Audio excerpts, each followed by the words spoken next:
Hello दोस्तों, this is Gaurav Laat your big bull coach. So जारी रखते हैं हमारा डेली सीरीज़ आज क्या हुआ और आगे क्या होगा। आज के लिए यानी 4 नवंबर 2025, that is the 4 November 2025 Tuesday. So आज क्या हुआ, आज बाज़ार जो है वो गिर के बंद हुआ।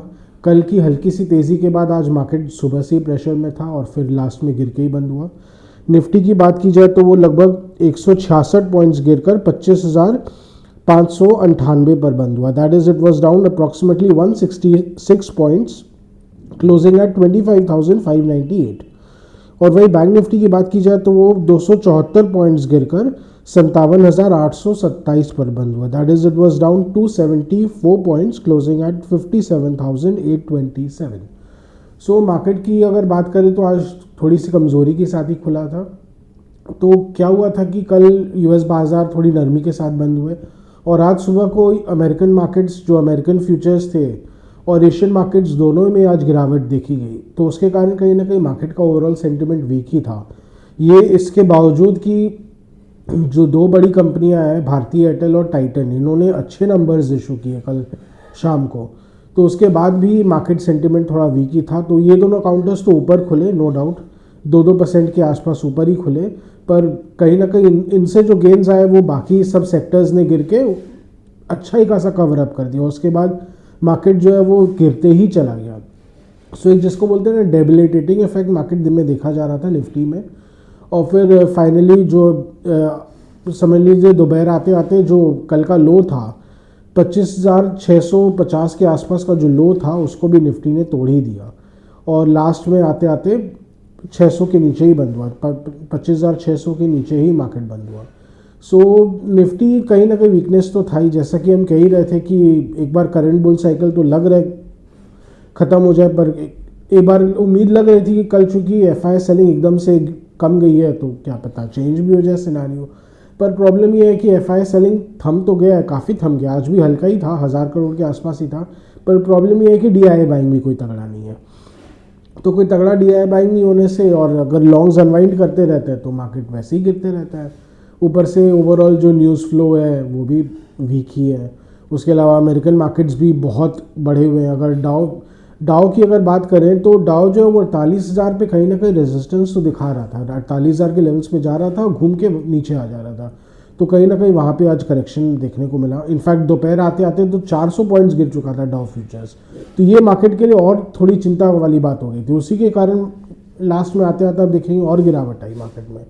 तो कहीं ना कहीं जो बाकी सेक्टर्स हैं, ऑटो है, ऑटो में महिंद्रा छोड़ के महिंद्रा के नंबर्स अच्छे आए। महिंद्रा के नंबर्स उम्मीद से बहुत अच्छे आए हैं क्योंकि एसयूवी सेल्स एकदम दबा के हो रही है। इंडिया जो है अब एक एसयूवी मार्केट बनते जा रहा है। अब धीरे धीरे हैचबैक्स और स्मॉल कार्स का चलन कमते जा रहा है। सेफ्टी भी इसमें बहुत बड़ा एक रीज़न है, लोग सेफ्टी के प्रति और जागरूक होते जा रहे हैं। तो महिंद्रा जैसी कंपनियों को बहुत फ़ायदा हो रहा है। टाटा कमर्शियल जो टाटा मोटर्स है उनके लिए भी, जो उनका कार मार्केट है, जो उनका कार डिवीज़न है, तो उसके लिए भी लॉन्ग टर्म में अच्छा ही रहेगा। वो भी अब धीरे धीरे आप देखें सारी कंपनियां अब एसयूवीज़ की हो रही ज़्यादा ध्यान दे रही है। तो कहीं ना कहीं महिंद्रा को लीड है इसमें, तो महिंद्रा विल कीप एंजॉय। लेकिन बाकी जो काउंटर्स थे जैसे आयशा मोटर्स है और उसके अलावा मारुति में वीकनेस था आज 200 रुपये से ज़्यादा का। तो ओवरऑल सारे एफएमसीजी में वीकनेस था। अदानी ग्रुप स्टॉक्स में आज वीकनेस था। अदानी ग्रुप के भी नंबर्स आए पर ज़्यादातर जो प्रॉफिट पोर्शन है वो अदर इनकम से ही आया। तो again that was disappointing for the market और एक स्टॉक के लिए भी बहुत डिसअपॉइंटिंग है। सो कहीं ना कहीं स्टॉक में हो सकता है बेरिश रन देखने को मिले इसके कारण। अदानी ग्रुप जो है, अदानी एंटरप्राइजेस की बात करें तो जो स्टॉक है 2100 से 2300 के बीच बहुत अच्छा कंसोलिडेट किया था और धीरे धीरे 2500 के ऊपर चलने भी लग गया था, पर इसके रिजल्ट्स वीक होने के कारण कहीं ना कहीं अब डैम्प हो गया। इसमें एक जो साइकिल बन रहा था इस स्टॉक में, कहीं ना कहीं अब डैम्प होता हुआ दिख रहा है। सो ये भी इस स्टॉक का एक प्रॉब्लम है। और उसके अलावा बाकी ओवरऑल मार्केट में हल्की हल्की मंदी सभी में थी, कंट्रीब्यूटिंग माने क्यूमुलेटिव मंदी, थोड़े थोड़े करके सभी ने कंट्रीब्यूट किया। बैंक्स में वीकनेस था, आईसीआईसीआई बैंक तो एकदम फोरफ्रंट में था आज, कोटक बैंक भी वीकनेस था। एसबीआई के नतीजे अच्छे आए, ऐसे तो हाइंडसाइट में तो अच्छे आए, 20,000 करोड़ से ऊपर की प्रॉफिट आई। पर प्रॉब्लम ये अगेन उसमें 4,500 करोड़ का अदर इनकम था। सो अगर उसको अकाउंट किया जाए तो इनफैक्ट उनका प्रॉफिट है वो गिरा ही है, 16,500 करोड़ के आसपास ही आया है। So again that is problematic, उसके कारण जो स्टॉक में एकदम खुमार दिखा जा रहा था थोड़ा थमता हुआ दिख रहा है।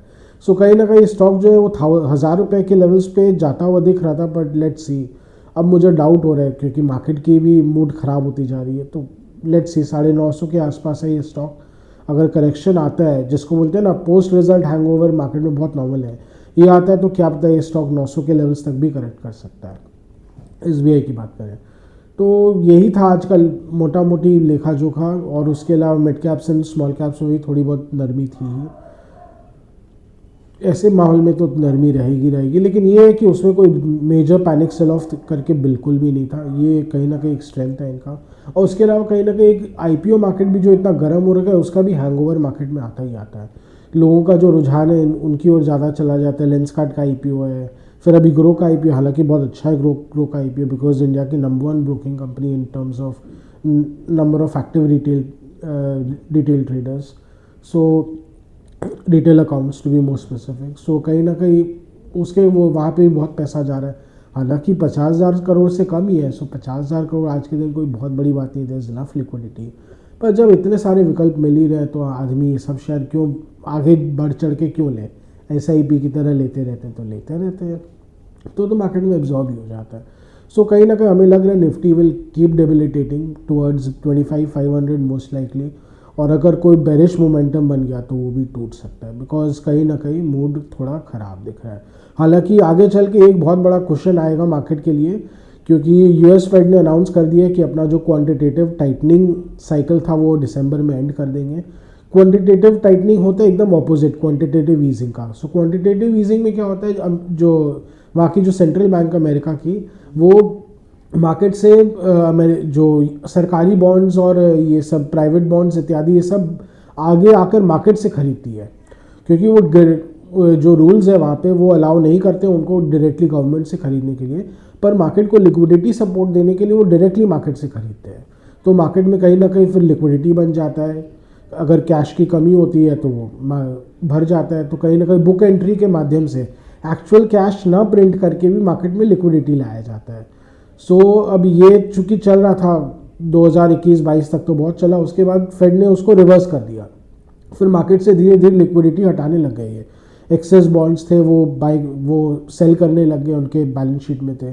पर अब उन्होंने बोला है कि वो बंद कर देंगे प्रोग्राम, और क्या पता अगर मार्केट में कोई मेजर गिरावट आती है, कुछ सपोर्ट लगता है, तो QE जो क्वांटिटेटिव ईजिंग का प्रोग्राम है वो खुला रहेगा। तो आप एक्सपेक्ट कर सकते हैं कि अगर कोई भूचाल आया बाजार में तो फेडरल रिजर्व तो खड़ा है उस भूचाल को थोड़ा सा बोलते हैं ना बाम लगाने के लिए। तो क्वांटिटेटिव ईजिंग का सपोर्ट है, तो दैट ऑल्सो वो एक पैनिक सेलिंग को भी रोक देता है कि जब फेड आ ही जाएगा तो हम क्यों पैनिक सेलिंग करें। तो वो भी एक करेक्शन अगर आएगा ढंग से आएगा, कोई एकदम ज़बरदस्त करेक्शन नहीं आना चाहिए, बिकॉज इन्वेस्टर्स ही नहीं बेचने आता है। ठीक है, थोड़ा बहुत ऊपर से नहीं बेच पाए ना, कोई बात नहीं, नीचे तो फेड खड़ा ही है ना, तो हम बेचे भी क्यों, तो वो वाली बात हो जाती है। तो कहीं ना कहीं एक स्ट्रैटेजी भी है मार्केट को थोड़ा सा सांत्वना देने के लिए कि नहीं हम खड़े हैं ऊपर में, तुम ज़्यादा पैनिक मत करना।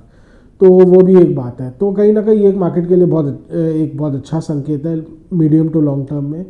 तो अगले साल के लिए तो मार्केट अगर इनकेस कोई करेक्शन आता है तो फेडरल रिजर्व खड़ा है। सो ये चूँकि अभी इमीडिएट टर्म में इसका इफेक्ट नहीं आएगा, बट एक क्वेश्चन देने के लिए जस्ट एक investors, medium term investors, long term investors अपने ध्यान में रखें।